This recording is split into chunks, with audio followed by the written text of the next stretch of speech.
क्या हुआ जब प्रयागराज महाकुंभ के दौरान एक साधु को मंदिर में घुसने से रोका गया, फिर उस जगह पर जो चमत्कार हुआ उसे देखकर आपके भी रोंगटे खड़े हो जाएंगे। आखिर क्या है या प्रयागराज में स्थित नाग वासुकी मंदिर का रहस्य, और इस मंदिर के दर्शन किए बिना थैला महाकुंभ का गंगा स्नान भी अधूरा क्यों माना जाता है।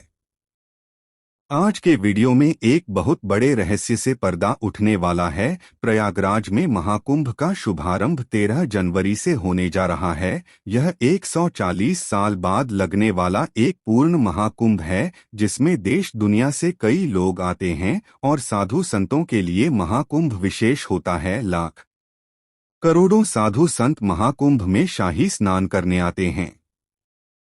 महाकुंभ के दौरान पवित्र स्नान करने के साथ साथ मंदिरों के दर्शन करने का भी बहुत ज्यादा महत्व है।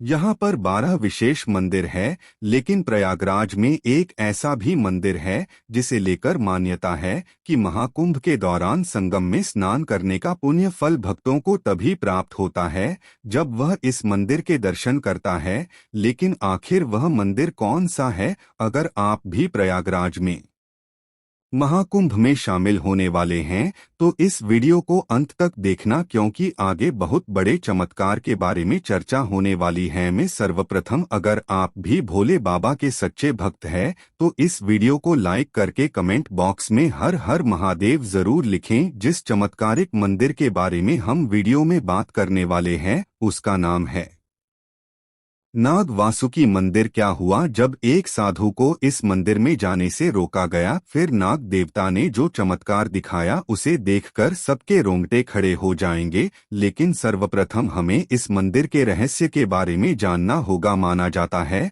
वासुकी नाग ने सृष्टि की रचना और संतुलन बनाए रखने में महत्वपूर्ण भूमिका निभाई है।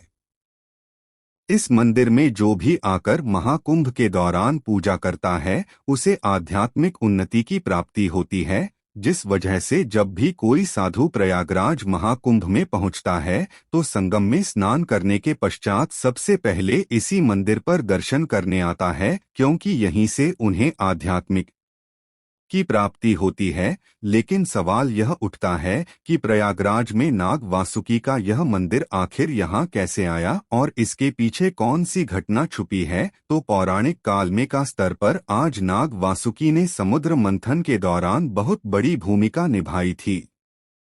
देवताओं और असुरों ने रस्सी के रूप में नाग वासुकी का इस्तेमाल किया था, तभी समुद्र मंथन संभव हो पाया था। माना जाता है कि मंथन के दौरान शरीर के छिल जाने पर नाग वासुकी ने प्रयागराज के त्रिवेणी संगम में स्नान करके अपने घावों की पीड़ा से मुक्ति पाई थी। फिर यहीं पर वासुकी नाग ने बहुत देर तक विश्राम भी किया था। बाद में देवताओं ने उनसे आग्रह किया कि आप यहीं पर निवास करिए, जिसके बाद उन्होंने इस स्थान पर निर्णय करने का फैसला तो ले लिया, लेकिन एक बहुत बड़ी शर्त रखी। उनका कहना था कि संगम में स्नान के बाद भक्तों द्वारा मेरे दर्शन अनिवार्य होंगे। अगर कोई भक्त संगम में स्नान करके मेरे दर्शन नहीं करेगा तो उसे महाकुंभ के शुभ फल प्राप्त नहीं हो पाएगा।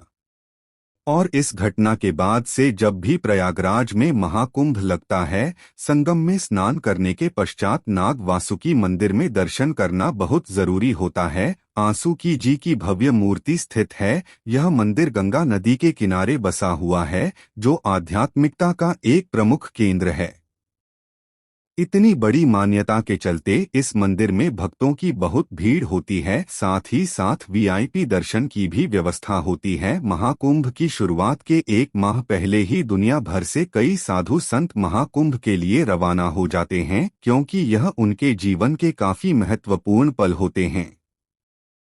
कि कई साधु संत 1 से 2 माह तक का समय प्रयागराज में ही गुजारते हैं। यहाँ से उन्हें असीम शक्तियों की प्राप्ति होती है। लेकिन आज की इस वीडियो में हम जिस चमत्कारिक घटना की बात करने जा रहे हैं उसकी शुरुआत होती है मध्य प्रदेश के ओमकारेश्वर में नर्मदा नदी के किनारे रहने वाले नागेश्वर बाबा से। जब उनका जन्म हुआ था तो ज्योतिष आचार्यों ने उनके माता पिता को कहा कि इसकी उम्र मात्र 5 वर्ष है। उससे ज्यादा यह बालक नहीं जीत पाएगा। तब नागेश्वर बाबा के माता पिता बहुत चिंतित हो गए और सोचने लगे कि अब क्या किया जाए। उनका मानना था कि अभी बच्चे से हमारा लगाव बहुत कम है, समय के साथ यह बड़ा होगा, हमारा लगाव इससे ज्यादा होगा, और जब 5 वर्ष की उम्र में इसकी मृत्यु होगी तो हम बहुत दुख सहन नहीं कर पाएंगे। इसलिए उन्होंने फैसला किया और नागेश्वर बाबा को ओंकारेश्वर में एक महादेव मंदिर पर दान कर दिया। उनकी उम्र उस समय महज 1 वर्ष थी। उस मंदिर के पंडितों ने उनका पालन पोषण किया। वे रोजाना महादेव की भक्ति करते थे, महामृत्युंजय मंत्र का जाप करते थे। जितने भी लोग मंदिर में आते थे उनके पैर छूकर उन्हें प्रणाम करते थे और सब लोग उन्हें आयुष्मान भव का आशीर्वाद देते थे।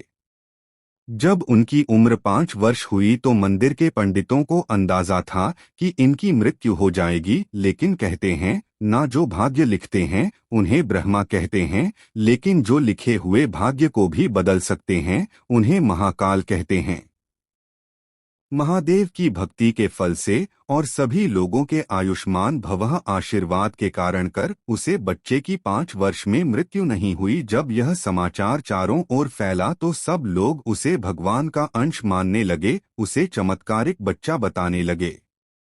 तभी उस मंदिर के पंडितों ने उस बच्चे को नागेश्वर नाम दिया और समय के साथ उन बाबा ने बहुत चमत्कार किए। वह भिक्षा पाकर ही अपना जीवन जीते थे। जिनकी उम्र महज 5 वर्ष बताई गई थी, अब वह ओंकारेश्वर में नागेश्वर बाबा के नाम से विख्यात थे और रोजाना कई सारे लोग उनके दर्शन करने आते थे। लेकिन 144 साल बाद लग रहे थे पूर्ण महाकुंभ में शामिल होने का सपना हर साधु का होता है।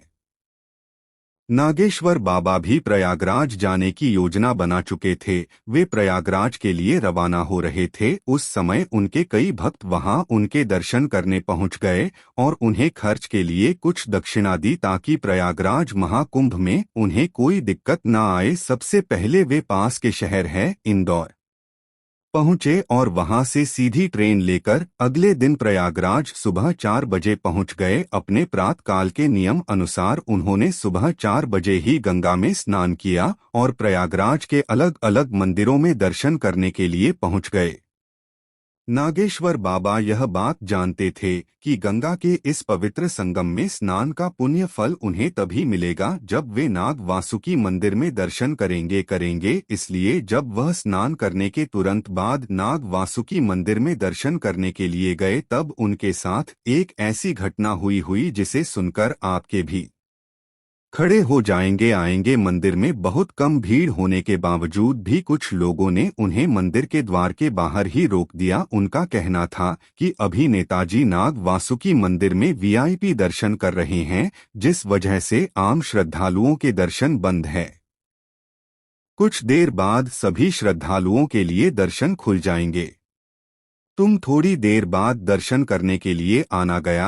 यह बात सुनकर नागेश्वर बाबा को बड़ा क्रोध आया। उनका कहना था कि भगवान के लिए कोई वीआईपी नहीं होता, यह मंदिर सभी श्रद्धालुओं का है। तुम यहाँ से हाथों और मुझे अंदर जाने दो। लेकिन इतने में ही जो द्वार के बाहर नेताजी के बाउंसर खड़े थे उन्होंने उन्हें धक्के मारकर साइड में हटा दिया और उन्हें अपमानित करने लगे थे, जिसके बाद नागेश्वर बाबा रुष्ट होकर उस स्थान से चले गए और एक गंगा घाट पर ध्यान अवस्था में बैठ गए। उन्हें भरोसा था कोई न्याय करें या ना करें, लेकिन महादेव उनके साथ न्याय जरूर करेंगे। जब नेता जी 2 से 3 घंटे में वीआईपी दर्शन और पूजा करके वहां से बाहर आए तब पुनः आम श्रद्धालुओं के लिए दर्शन खोल दिए गए। लेकिन उसी रात्रि को नेताजी के स्वप्न में भयंकर काले नाग ने उन्हें दर्शन दिए। डर के मारे जब वह नींद से उठे तो पसीने पसीने हो चुके थे।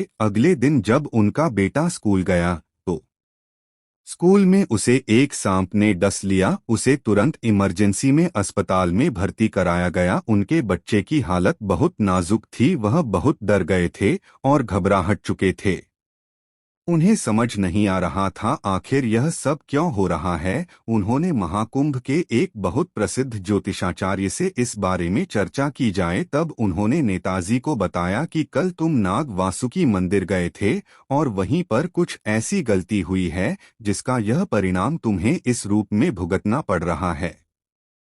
तब नेताजी अपने लोगों के साथ दौड़ते हुए नाग वासुकी मंदिर गए। वहां पर पुजारियों से इस बारे में चर्चा की। सभी लोग हैरान थे आखिर क्या गलती हुई है। तभी दो बाउंसर वहां पर सामने आए और उन्होंने कहा कि जब आप कल वीआईपी दर्शन करने में व्यस्त थे तब एक साधु महाराज को हमने दर्शन करने से रोक दिया था और उनका बड़ा अपमान किया था, जिसके बाद वे रुष्ट होकर यहाँ से चले गए थे। तब सभी लोगों को एक बहुत बड़ी गलती का एहसास हुआ कि एक साधु को मंदिर में दर्शन न करने देना और उसका इस तरह से अपमान कर देना यही हमारे लिए बहुत बड़ा श्राप बना है। इसीलिए स्वप्न में हमें नाग देवता परेशान कर रहे हैं और हमारे बच्चे को नाग ने डस लिया। हमें तुरंत उन साधु महाराज से माफी मांगनी होगी। हो सकता है वह कोई दिव्य चमत्कारिक साधु महाराज हो। अब उन दो लोगों को साथ में लेकर सभी लोग नागेश्वर बाबा को इधर उधर ढूंढने लगे। 1 से 2 घंटे खोजबीन करने के बाद वे उन्हें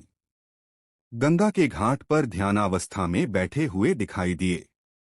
तब नेताजी उनके चरणों में गिर गए और उनसे माफी मांगने लगे। नेताजी का कहना था कि मुझे इस बात का बिल्कुल भी अंदाजा नहीं था कि आप उस समय नाग वासुकी मंदिर में दर्शन करना चाहते हैं। मैं आपका अपराधी हो और मुझसे बहुत बड़ी गलती हुई है। नागेश्वर बाबा का कहना था कि इस दुनिया में बनाए गए सभी मनुष्य, सभी पशु पक्षी, जलचर परमात्मा के लिए एक बच्चे हैं। उनके लिए कोई वीआईपी या आम नहीं होता। इस तरह से वीआईपी दर्शन करके जो तुम आम श्रद्धालुओं के साथ अन्याय कर रहे हो या बिल्कुल भी सही नहीं है। नेताजी को अपनी गलती का एहसास हुआ और उन्होंने अपने के पाप के लिए क्षमा मांगी। नेताजी का कहना था कि अब मैं आपके साथ आम श्रद्धालुओं की लाइन में लगकर ही नाग वासुकी मंदिर में दर्शन करूंगा और अपने पापों का पश्चाताप करूंगा।